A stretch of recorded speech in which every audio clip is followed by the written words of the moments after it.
la comunicación telefónica con la presidenta del comité de crisis de la provincia, que es la doctora María José Sangrá.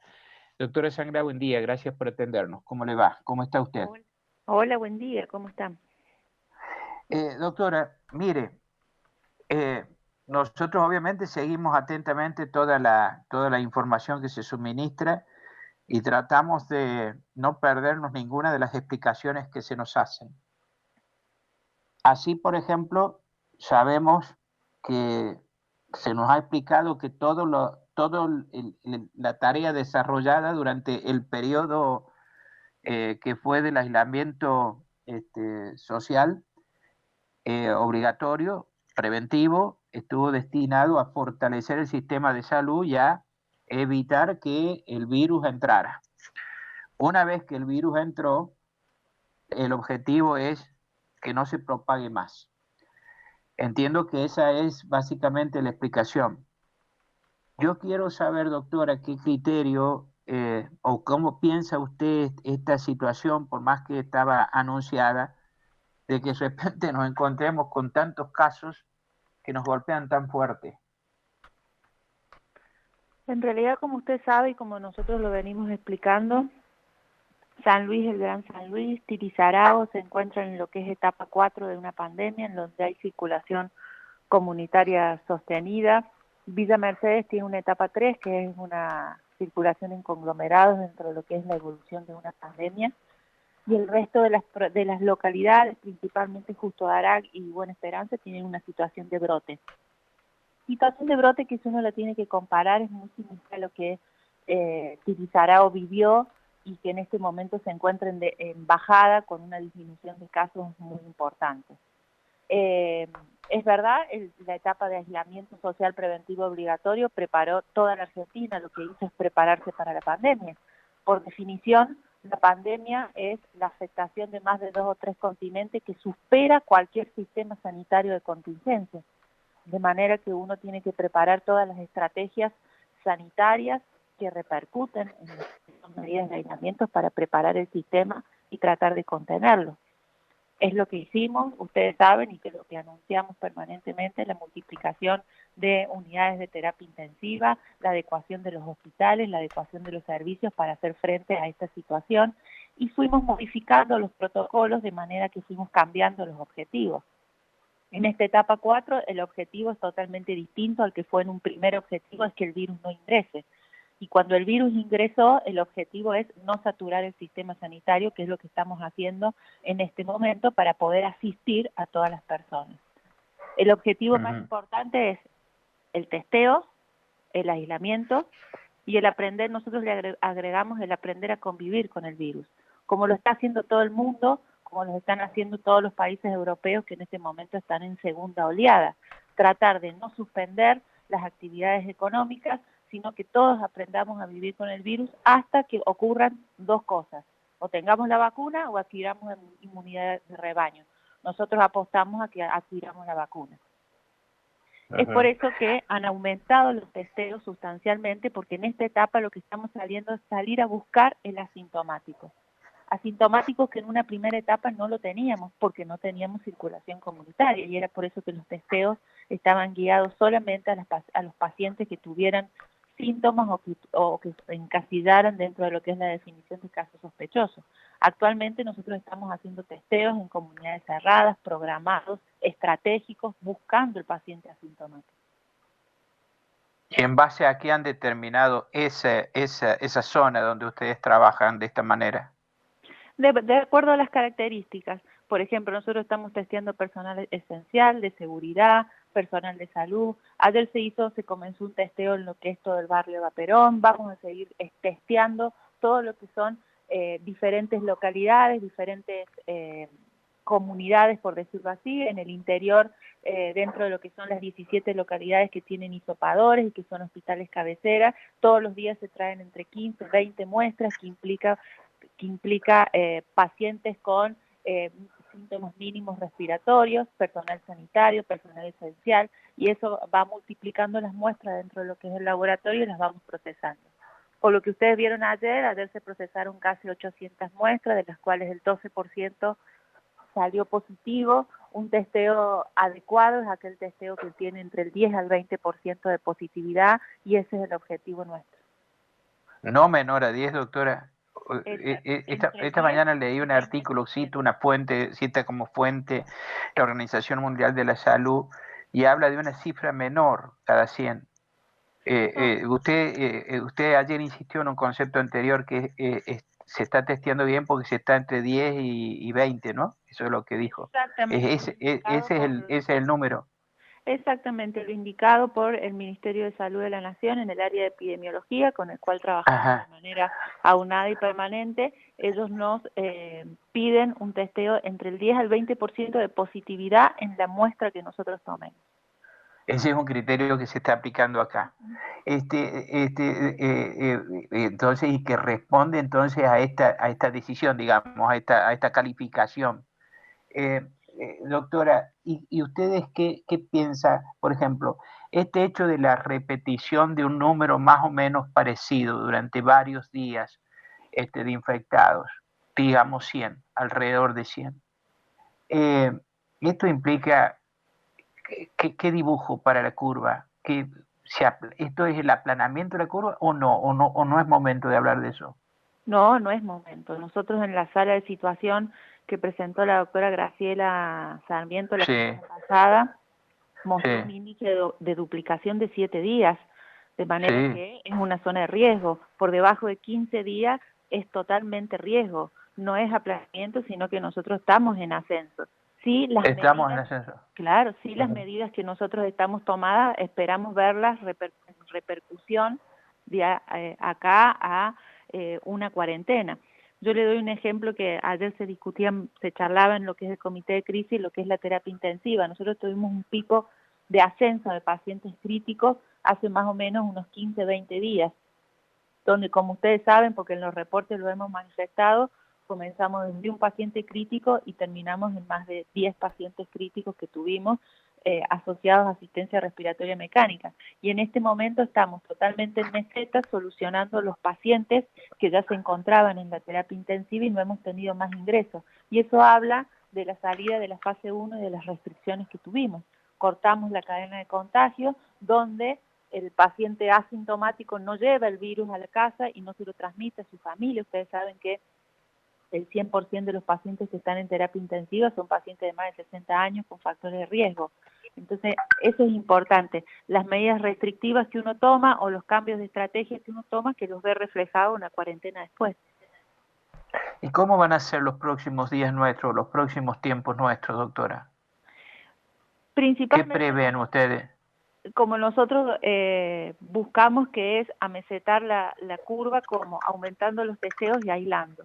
De esa manera nosotros el paciente asintomático lo aislamos y buscamos que no transmita para que no se genere o para que tienda a disminuir la curva. ¿Cuándo lo vamos a ver esto? 10, 14 días en adelante, que es cuando se trabaje o se complete masivamente una etapa de cuarentena, ¿no? Siempre el objetivo fundamental es tener el número de casos, pero no colapsar el sistema sanitario. Siempre es lo que se busca como objetivo, no colapsar el sistema sanitario, transcurrir la pandemia, poder asistir a los pacientes y así transcurrir la pandemia. Doctora, ¿preocupa el tema del contagio dentro del servicio penitenciario provincial?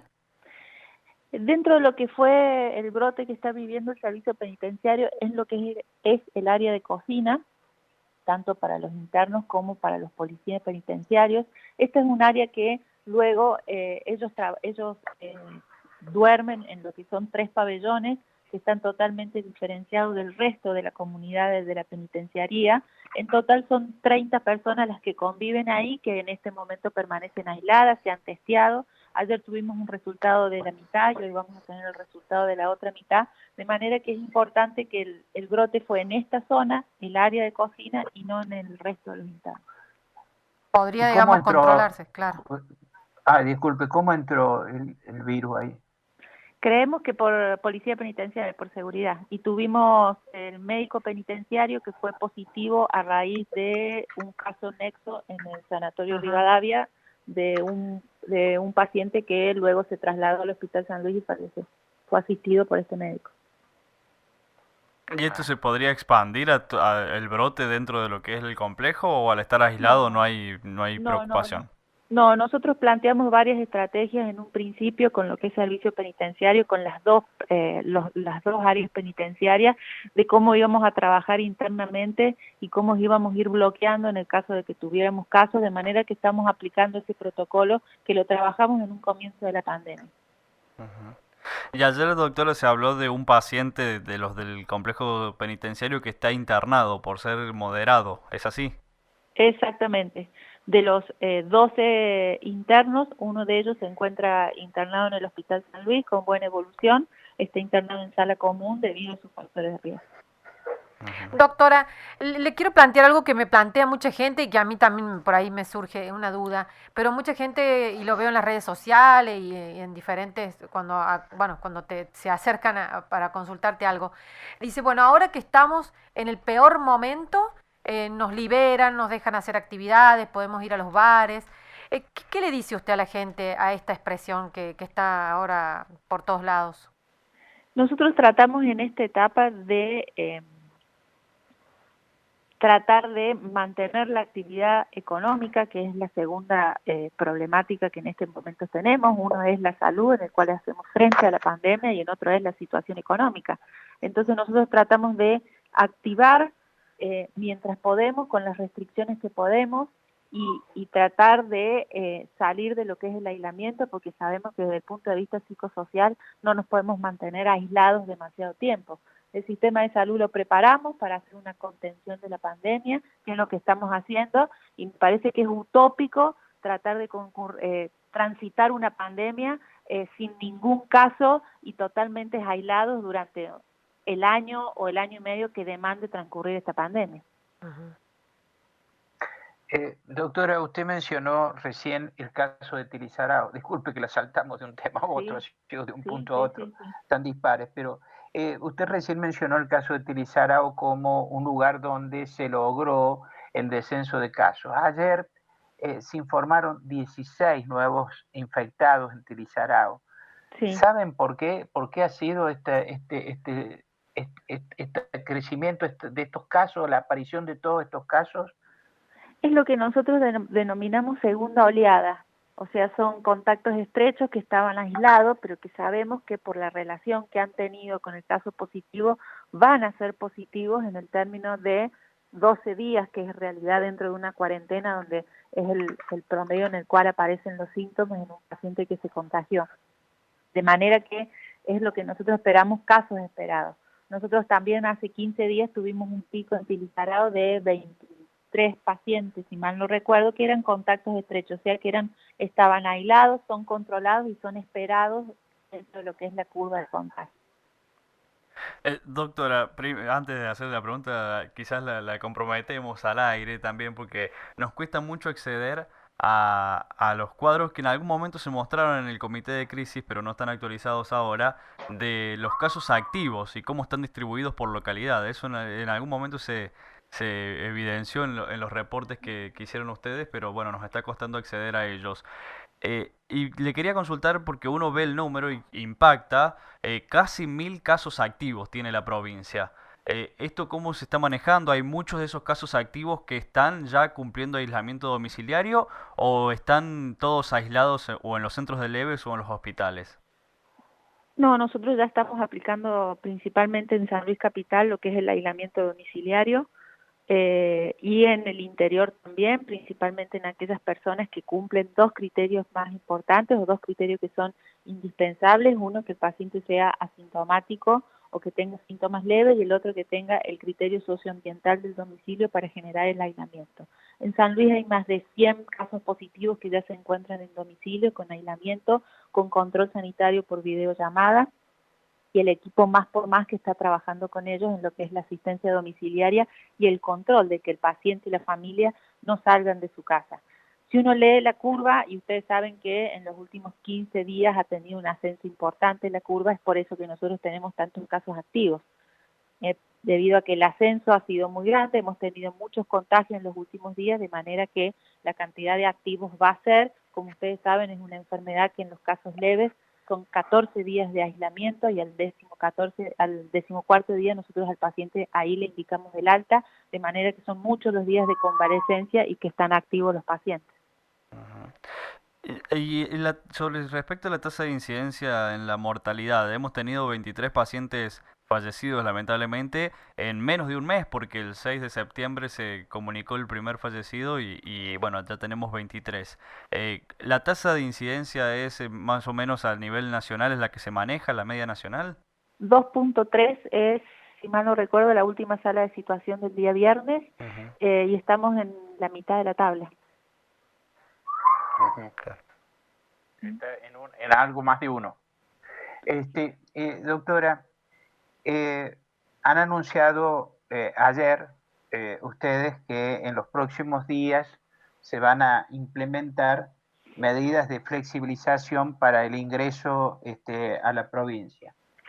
Quiero saber si esto va acompañado de algún tipo de estudio de ustedes, de previsión, digamos, de cómo esto va a impactar en el estado general de San Luis, o no va a tener un impacto significativo el hecho de que se permita el ingreso de estas personas a la provincia. Impacto significativo en la cantidad de enfermos, me refiero, doctora. Nosotros lo que hicimos es adecuar el protocolo también a la realidad sanitaria nuestra, o sea, gente que ingresa a San Luis, y San Luis en este momento tiene pacientes, tiene enfermos, está con una curva y tiene circulación comunitaria. Sí seguimos planteando lo que es el control sanitario al ingreso. Como ustedes saben, ayer anunciamos lo que es el grueso de este protocolo, en el cual la totalidad de las personas que quieren ingresar a San Luis, ya sea para trabajar o que son oriundas de San Luis y que quieren retornar a la provincia, lo hacen. Si necesitan hacerlo durante 3 días, como por ejemplo transporte, o los trabajadores del campo, algún profesional en el área del campo que necesite ingresar, lo hacen por 3 días, pero siempre con una PCR. Nosotros sabemos que la PCR o el hisopado es una foto de 48 horas aproximadamente, que es lo que le está sucediendo al paciente. Es por eso que lo dejamos ingresar, que realice su actividad o se vaya. Si se quiere quedar, como por ejemplo en el caso del transporte, sí o sí es el aislamiento y a los 7 días repetimos una nueva PCR. ¿Por qué lo hacemos?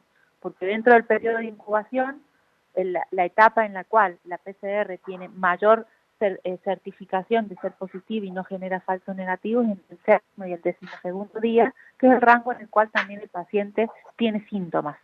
Es por eso que nosotros decimos, el paciente ingresa con una PCR, si decide quedarse, al 7º día la repetimos, y si no se quiere repetir y quiere hacer cuarentena 14 días, pues hará cuarentena 14 días, lo puede hacer en su domicilio siempre y cuando se pueda mantener aislado y pueda mantener esta situación socioambiental sanitariamente aceptada. ¿Cuánto está incidiendo en todas estas flexibilizaciones que está otorgando la provincia la presión de los conflictos, por ejemplo, con los productores, el hecho de los planteamientos en el ámbito de la justicia, de recursos por vulneración de libertades individuales y las cuestiones de las críticas políticas y de los planteos políticos? Por ejemplo, ayer en Buenos Aires, cuando le han pedido al gobierno que actúe para evitar que las provincias sigan tomando restricciones que se consideran anticonstitucionales. ¿Cuánto está incidiendo todo esto en el nivel de decisiones que están tomando ustedes, doctora? Mire, para nosotros lo más importante es la comunicación. Y le doy un ejemplo. Ayer cuando usted lo nombra, que Nación pidió, yo me comuniqué con el Ministerio de Seguridad de la Nación y le mostré el protocolo que nosotros estábamos planteando, y había un desconocimiento de la situación del protocolo y había una cierta información, no sé, dada por los medios, de manera que nosotros siempre pedimos mantenernos informados y el diálogo más ante todo. El Ministerio de la Producción, que ha mantenido un diálogo principalmente con esta área de autoconvocados. El primer protocolo que lo hizo en consenso con el grupo de autoconvocados que se presentó. Ya después se quiere presentar otro, y se quiere presentar otro, y nosotros lo que hacemos principalmente es mediar las cuestiones sanitarias. Si sanitariamente va a hacerlo, lo hacemos. Bajo la situación sanitaria actual de la provincia, con circulación sanitaria, con circulación comunitaria, perdón, es apto a hacer las flexibilizaciones que nosotros estamos haciendo. Si usted me dice que nosotros hubiéramos tenido un estatus un poco utópico de no tener caso, de estar cerrado, y seguramente nos íbamos a seguir cerrando. De manera que esto es una sumatoria de cosas en lo que uno va adaptando el protocolo de acuerdo a la necesidad de la gente, de acuerdo al estatus sanitario y de acuerdo también a la realidad sanitaria en cuanto si hay colapso o no y si y el sistema sanitario está pudiendo aceptar o contener los pacientes. ¿Cómo califican ustedes el comportamiento social en estos días? Esto a raíz de que veo que a mí me parece advertir muy pocos movimientos de personas y de vehículos, no obstante la posibilidad que hubo de poderse movilizar por la zona. ¿Creen ustedes que la gente efectivamente tiene una conducta de cuidado sobre la situación? Sí, nosotros lo que vemos, y coincido con lo que usted comenta, se ve muy poca circulación, la gente sale para su actividad esencial. Sí hemos encontrado algunas situaciones de irregularidades, pero no, en su gran mayoría la gente está cumpliendo y eso es muy importante y es meritorio para la población que en esta etapa el compromiso es netamente de cumplir las medidas de distanciamiento, cumplir el uso de tapabocas, salir con la necesidad a una actividad esencial, si hay un turno, y en el tema del deporte, en el cual nosotros ya a partir del viernes habilitamos lo que son las actividades grupales y habilitamos los gimnasios, principalmente el cumplimiento de la ocupación, del 25% de ocupación en todo lo que son las actividades cerradas y que implican compartir elementos. Está bien que se han dictado protocolos, pero ante este anuncio no muy detallado que se ha hecho ayer sobre el retorno a las clases presenciales, solo en algunas localidades del interior de la provincia y solo en aquellas localidades donde no hubo casos de coronavirus. ¿Qué han evaluado? ¿Cómo lo han hecho? ¿Y qué creen que puede pasar con este retorno a la actividad escolar cuando hay temores en realidad? Lo estamos viendo, pero también una tremenda ansiedad en las casas donde hay niños en edad escolar. Exactamente, lo que es el retorno a la actividad escolar, en primer lugar nosotros, o el ministro de Educación principalmente, bien lo dice, lo plantea de manera voluntaria, o sea, quien quiera volver. En segundo lugar, lo estamos planteando dentro de lo que es la ruralidad, o sea, las escuelas rurales, en las cuales ya de por sí la plantilla escolar, o sea, la cantidad de chicos que concurren es poca, poder brindarles a todos ellos lo que son los insumos para el distanciamiento, la sanitización, etcétera, de todos aquellos parajes en los cuales no ha habido casos y en los cuales la presencia o la presencialidad es sumamente importante. La idea es comenzar a partir en estas escuelas en las cuales vamos a ir viendo cómo nos va, cómo va el comportamiento y cómo va también las ganas de ir y las ganas de estar dentro de la escuela, y es como bien lo manifiesta el ministro, es voluntario. Es voluntario. Doctora, muchísimas gracias por su tiempo. Muchas gracias. Bueno, Ha sido usted muy clara. Muchas gracias. Buen día. La doctora María José Sanglá, que preside el Comité de Crisis de la provincia de San Luis, estuvo esta mañana aquí en Nada Secreto, en Radio Universidad. Vamos a la pausa y retornamos.